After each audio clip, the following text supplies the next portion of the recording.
Hey guys, Dynamite Star here, and I'm here with another episode of Buried. I realized after I stopped the recording that there was this thing at the end that it compares your choices with everyone else's, and so I'm just gonna read that now. Then we'll continue with Chapter 2. Respect the dead. You and 36% of players left Tony's body where you found it. Minority there. Okay. You're supposed to respect their secrets. You and 76% of players were upfront with Dennis about Tony's death. Kind of self-explanatory. You and 55% told Dennis you believed his story. You and 25% of people ran away from the ringing sound. I don't know what. I'm not sure that there's a right decision to make. So, all right, let's just get started. I need water.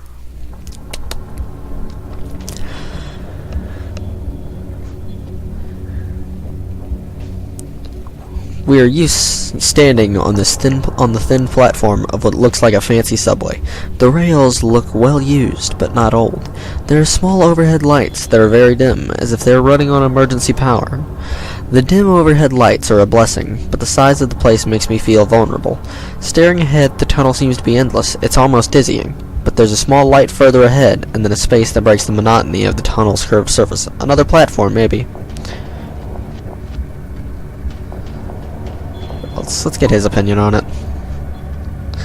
Looks like we're waiting for the D train, Dennis says with a deadly sounding cackle.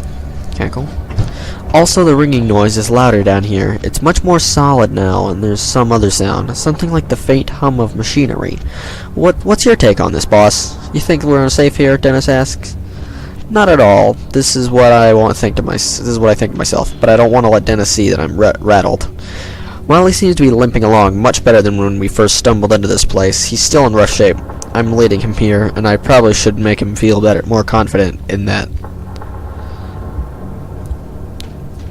Yeah, we'll be fine. You reassured Dennis. We're too far in to go back, I say. Besides, if we get caught for trespassing, I'm pretty sure we'd just slide by. Well, we're good. You're in pain, and we've got to find the rest of our crew. They could still be here somewhere. Dennis nods and looks reassured, albeit weak and miserable.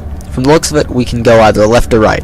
The left is slightly lit, the right not so much. This makes me uneasy because I get the sense that one wrong turn in a place like this would have us wandering for hours. Suddenly, I jerk my head up to the right as I hear the unmistakable sound of someone walking. Did you hear something? I ask Dennis, my eyes straining to see anything in the darkness.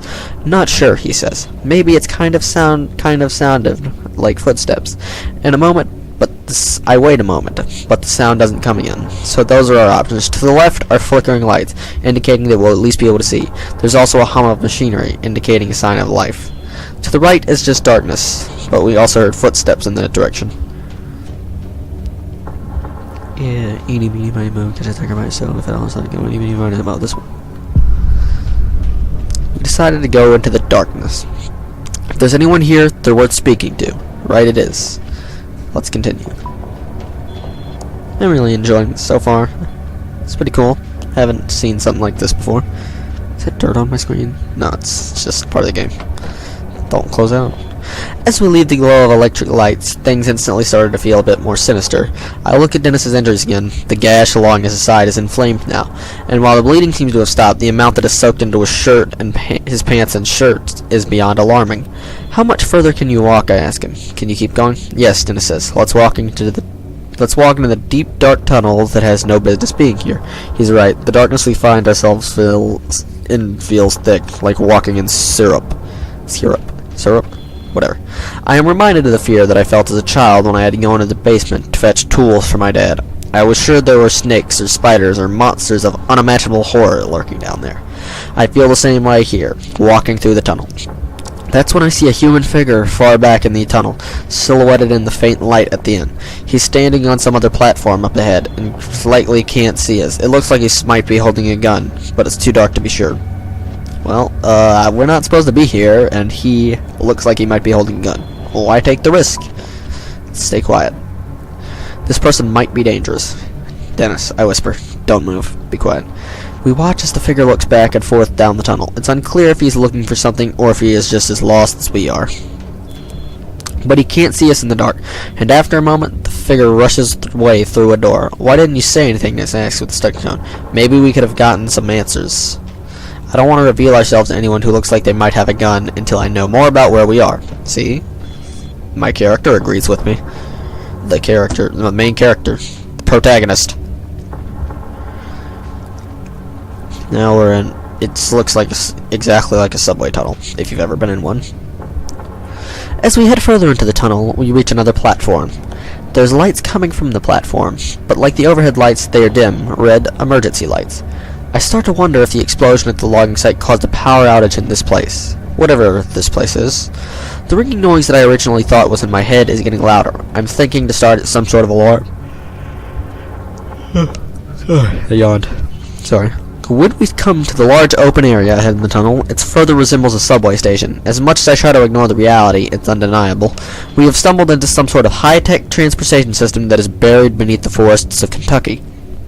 It makes absolutely no sense and creates an entirely new sort of fear as to what the hell we have walked into. I noticed that Dennis seems confident, though. When we reach the large opening, we have to climb over the rails and up onto the platform. I have to help Dennis over the rails and then up the small utility ladder that is bolted into the opposite side of the travelway. When he reaches the large open area resembling a subway waiting area, he collapses on the floor and lets out a heaving breath. "You know what?" Dennis says, exasperated. "This is ridiculous. I quit. I'm not going any further. On top of worrying about my crew and the madness of where we are, I'm not in the mood for Dennis to act like a baby. Let's be calm. Yelling doesn't accomplish anything. I mean, it does, but it's better to stay calm. It's the best way to do things. I'm not the one with the gas inside, I think to myself, so I decided to cut him some slack. Damn, boss. I'm sorry. It's okay, I say. I don't know how you're feeling still on your feet, if I'm being honest. Stubbornness, he says with a weak laugh. "You need a minute to rest?" I ask, as warmly as I can muster. "No, if I sit down to rest, I'm afraid I might not get up. Well, let's keep going while I can still go." I reach down, help him to his feet, and then we get ourselves up onto the platform.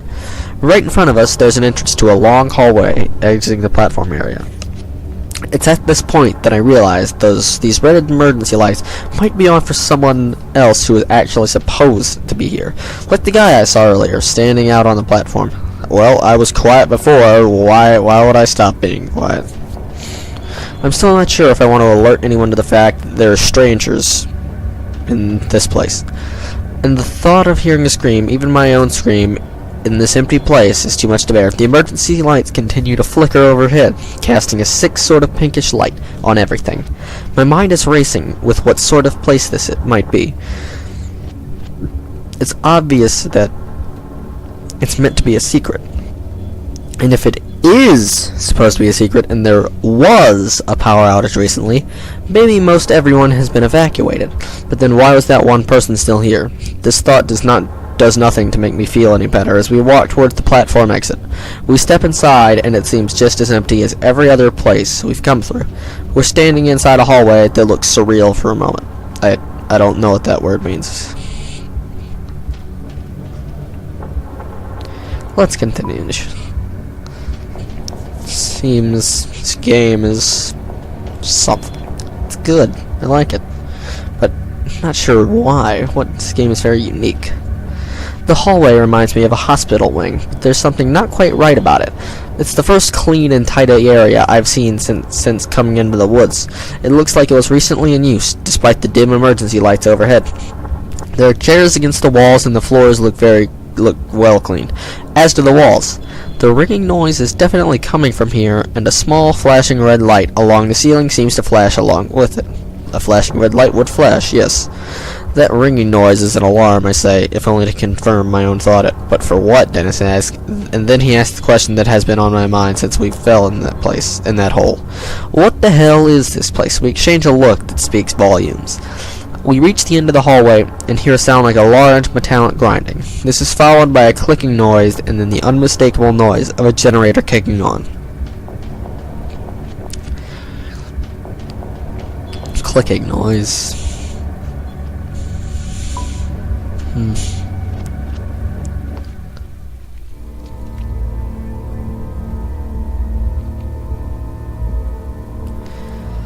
Without warning, The facility jolts to life. The red glow of the emergency lights is suddenly replaced by bright white fluorescent ones. That mechanical hum is oddly comforting. Somehow the power being back on urges us on. It's then that I noticed the ring noise stopped, so it had been an alarm. But for what? Just a power failure? We head down the hallway, the electric hum of the lights sounding the eerie overhead. Other than that, the place is dead quiet.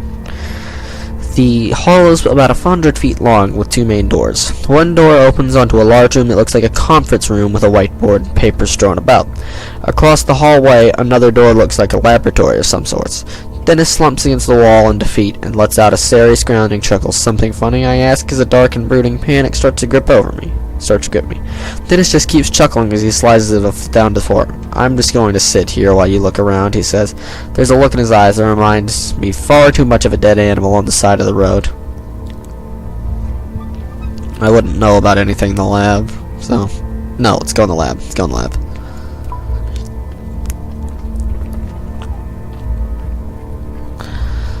Looks like I don't know what this looks like. A hospital, maybe? Walking inside, I see small vials and glass containers held in a clear glass case. Everything is either glass or silver, and I instantly feel like I am dirtying the place up. I notice several test tubes in glass cases, as well as some sort of tube system that seems to have a clear fluid trapped inside of it. In the back corner, I find a laptop in screensaver mode. Let's look at the laptop. I wouldn't know about the test tubes.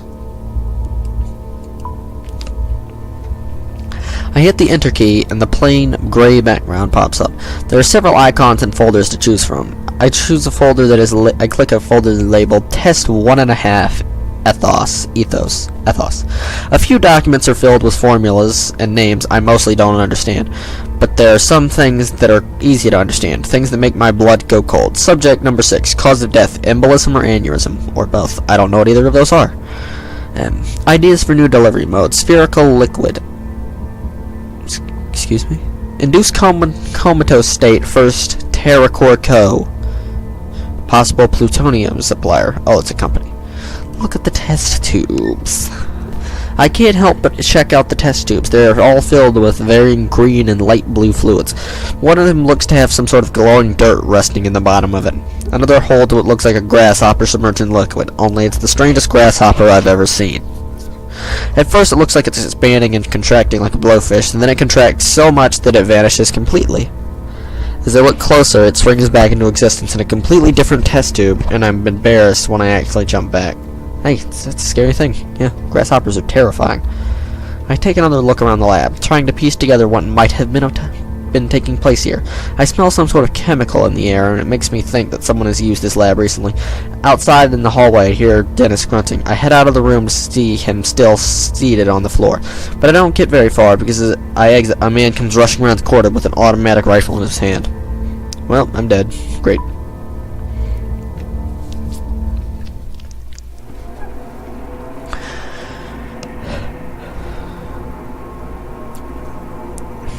Alright, just had to check something.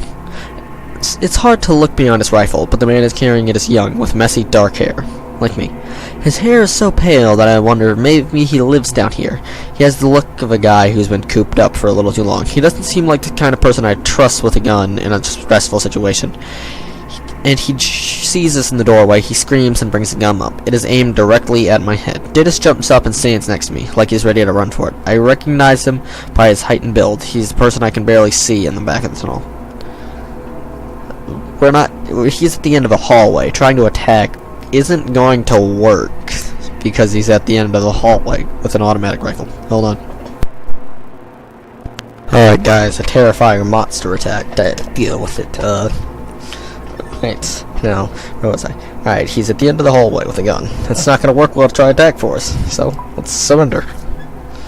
I put my hands in the air, surprised at how natural it feels to go into this surrendered state. Maybe it's because this feels like a dream. Maybe because I feel like I'll snap awake if the maniac pulls the trigger. Who are you and how did you get here? The man asks harshly. Before he can answer, he continues speaking. If I don't recognize you, if you're here, you would have had to sneak by the security mics in the entrance. What? I asked, unable to think of anything else to say. Who are you? The man asked. Did you do this? The man eyes us both, and I see something in my eyes that unsettles me. He is scared, but there's something else. We're loggers. We're not nobody for those guys.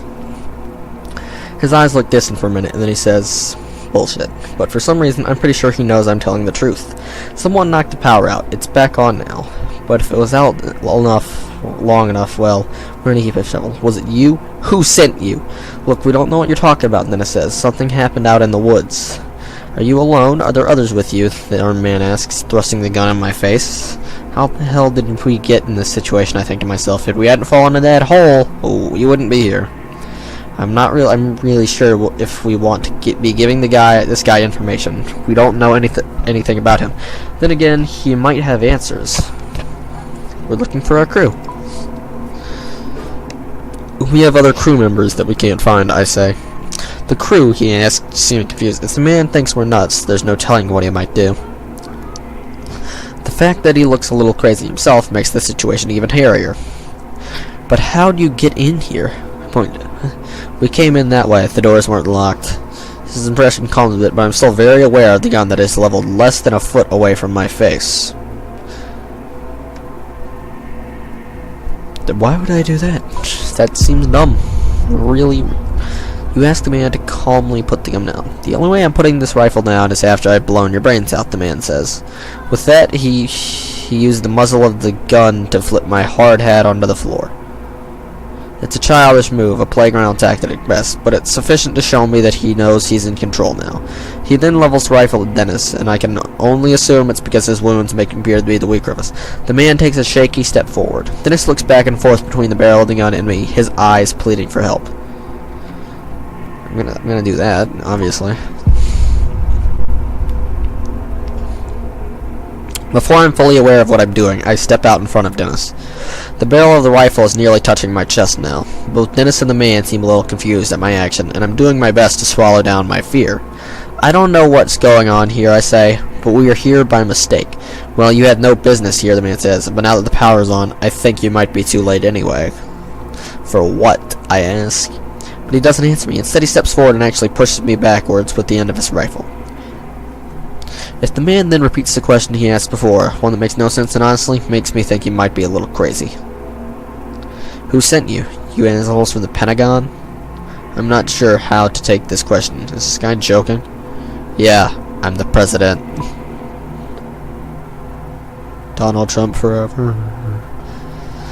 The man looks as if someone is slapped. You think I'm playing? Jabbing me with the barrel of his gun. You think I won't blow your head off? Still, his grip on the gun is as tight as ever. The look on his face makes me think he'll shoot at any moment.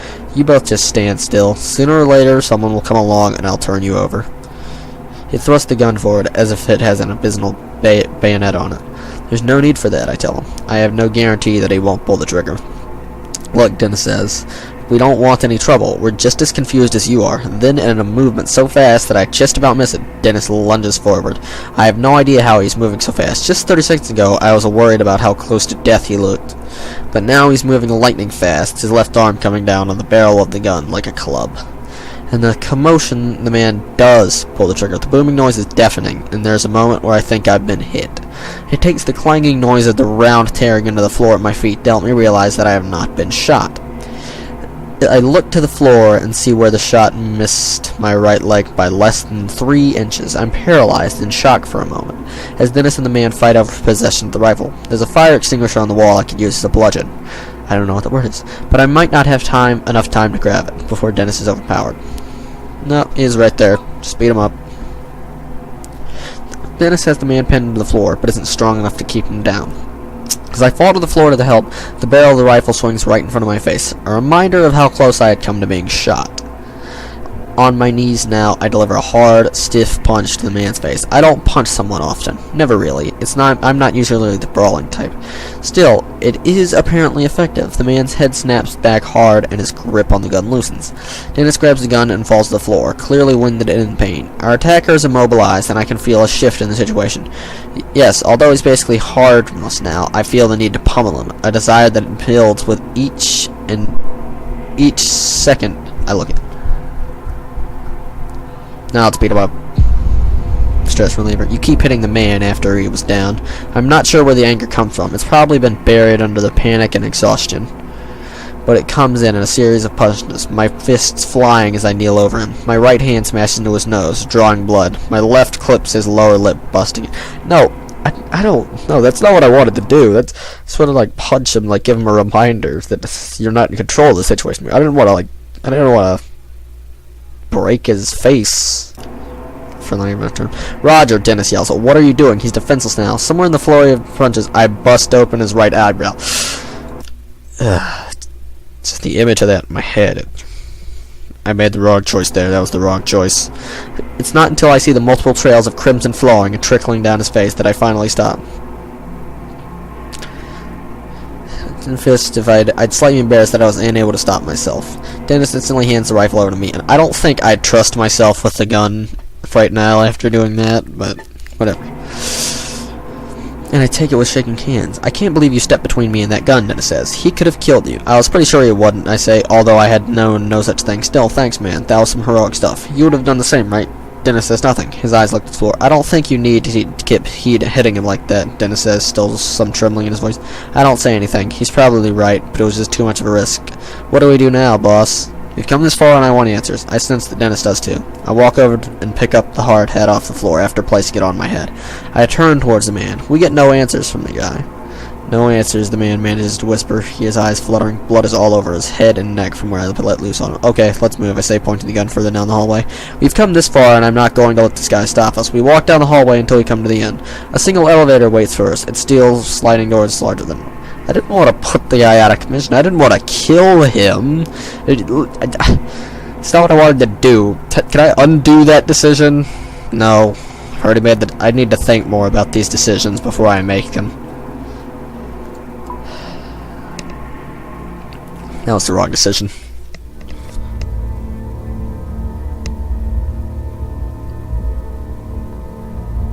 Before I get into the elevator with this guy, I think it's wise to learn a bit more about him.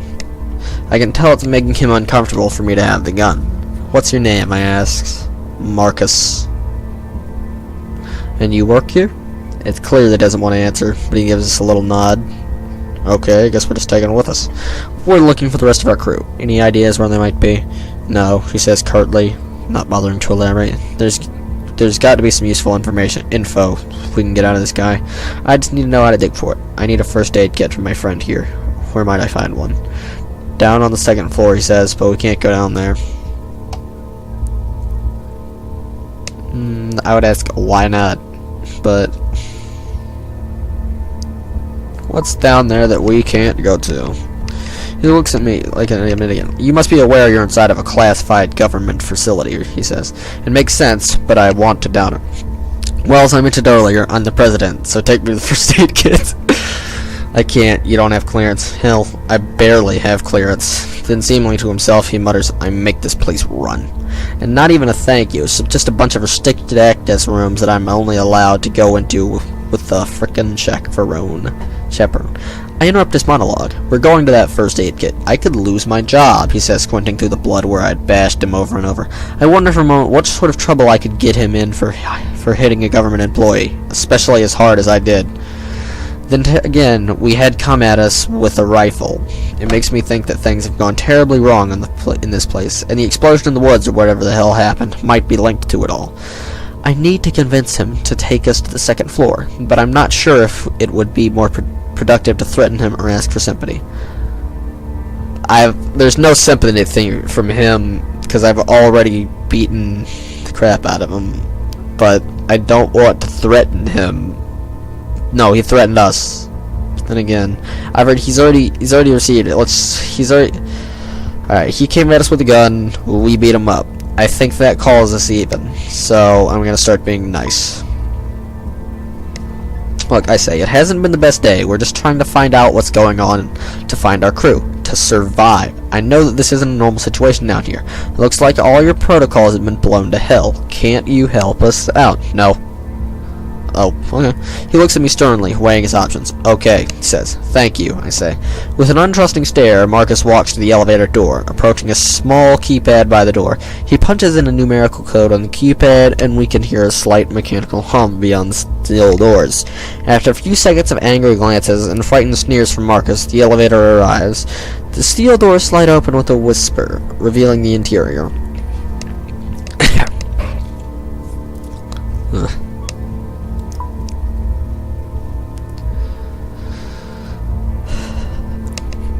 Just a nice looking elevator right there.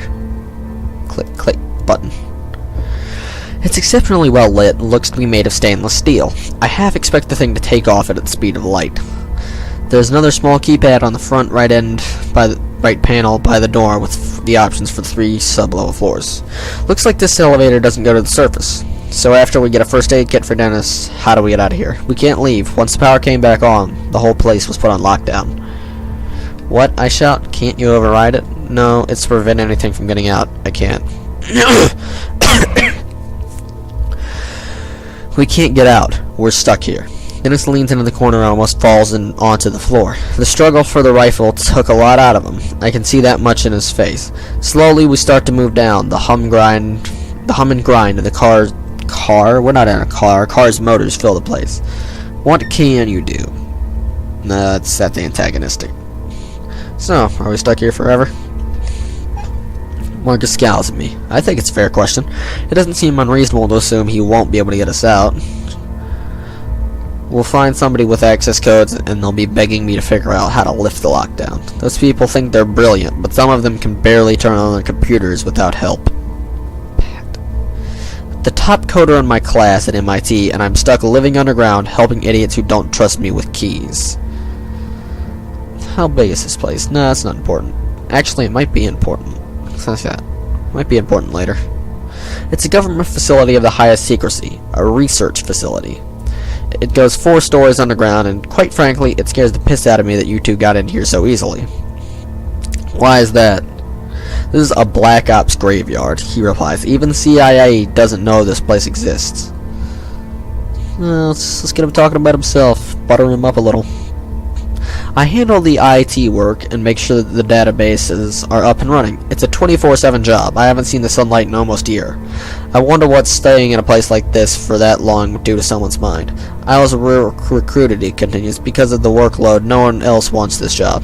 But I don't really mind being by myself. No family. Plus, the IT, it's some crazy shit. Crazy how, I guess. This place generates over 100 terabytes of data per day, he answers, getting the slightest bit excited before his face falls again. What knocked the light? This is the same question, isn't it? What happened here? Seems like some sort of power outage, Marcus says. That's all I know. There was an outage, and then what? Dennis asks weakly. And then things got weird. Things got bad. Bad how, I ask. The whole place seemed to shake when the lights went out. I was checking the monitors when it happened, and everything went dead. It took no more than a minute or so before I started hearing the screams. People were being killed by something. I tried getting the security cameras going again, but that only lasted for a little bit on my backup systems. But what I saw, what? I asked, feeling a sharp fear worm its way into my guts.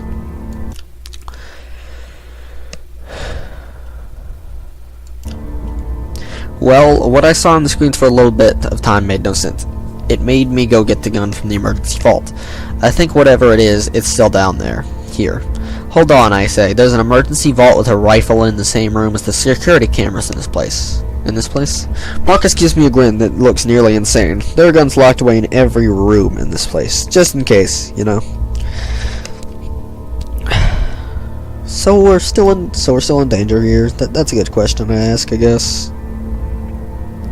As he opens his mouth to answer, the elevator comes to a stop and the doors slide open. Marcus is out without a word.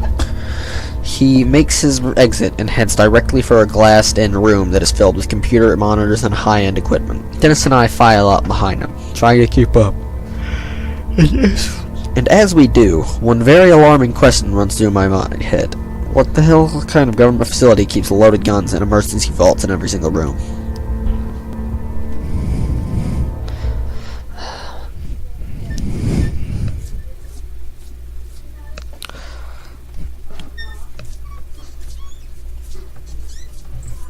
You and 32% of players stayed quiet when you saw Marcus in the tunnel.